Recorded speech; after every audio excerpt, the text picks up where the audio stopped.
The book I'm really focusing on right now is The Razor's Edge by Somerset Maugham. You might remember I've mentioned it many times. I did a video on The Painted Veil, but I'm kind of mildly obsessed with that book.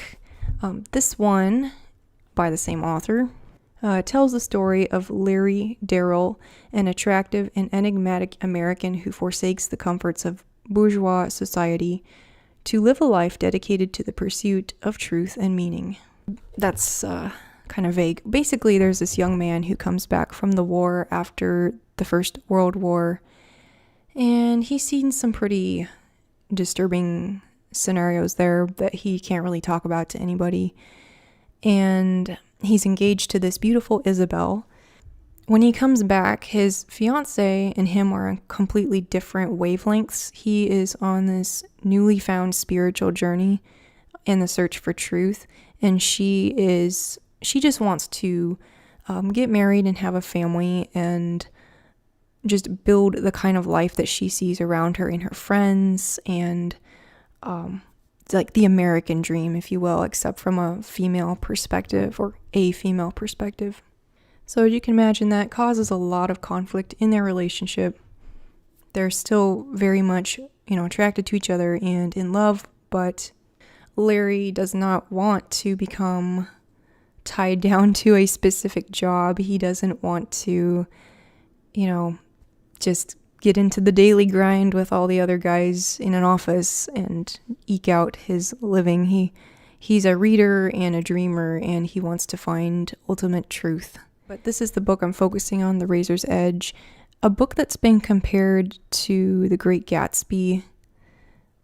I don't feel like it's much like The Great Gatsby, honestly, because The Great Gatsby, even though they both feature somebody coming back from wartime or from some other life, The Great Gatsby focuses so much on the affair between Jay and Daisy. It focuses a lot on Daisy pursuing, I don't know. It's I just feel like these are very different books, honestly. This book is more slow-paced, maybe more realistic, and he really goes into every character very deeply in a way that you not only empathize, but you feel like these could be real people. Yeah, he starts out with a quote: "The sharp edge of a razor is difficult to pass over. Thus the wise say, the path to salvation is hard." So it says that Larry is kind of the main character, but there's actually this other guy named Elliot Templeton. And Elliot is this older gentleman, and he's basically a socialite and a snob. And he is the uncle to, I think he's the uncle. He's either the uncle or the godfather to Isabel.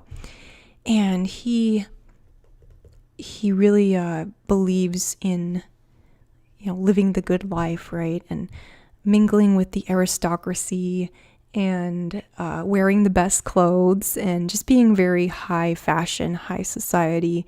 And he's an American, but he goes to Paris. He basically lives in Paris and enjoys rubbing shoulders with the rich and famous. All in the best style, obviously. He's very sensitive to social norms and, just really what you can get out of life and appearances, not as much, trying to build relationships necessarily. So there's this wonderful scene near the beginning where Isabel and Larry are kind of hashing out their differences, and Isabel just kind of goes full on American propaganda here. She's like, "Europe's finished. We, that is America, we're the greatest, the most powerful people in the world. We're going forward by leaps and bounds. We've got everything. It's your duty to take part in the development of your country." And she goes on and on about his duty to be part of this great new country. I thought that was, it's a little bit, you might think it's over the top, but I think it's pretty, indicative of a lot of people, how they think and feel. Maybe not explicitly, maybe they're not going to make these grand speeches about it, but I think there are people that feel that way back then and even today. Yeah, so he describes Larry as this lone wolf who doesn't want to run with the pack. And that's a very quintessential American figure, very American. A bit of marital advice from the narrator. The fact was, I didn't know at all how deeply he loved her. Most people, when they're in love, invent every kind of reason to persuade themselves that it's only sensible to do what they want. I suppose that's why there's so many disastrous marriages. They are like those who put their affairs in the hands of someone they know to be a crook, but who happens to be an intimate friend, because unwilling to believe that a crook is a crook first and a friend afterward. They are convinced that, however dishonest he may be with others, he won't be so with them. Yeah. And then Elliot is just delightfully snobbish, critiquing the difference in Paris, in the Roaring 20s versus 10 years before. This was not the Paris that he had accepted 30 years before as his spiritual home. This was not the Paris that good Americans went to when they died. Yeah. Okay, so yeah, it's just a very charming book, but also very serious.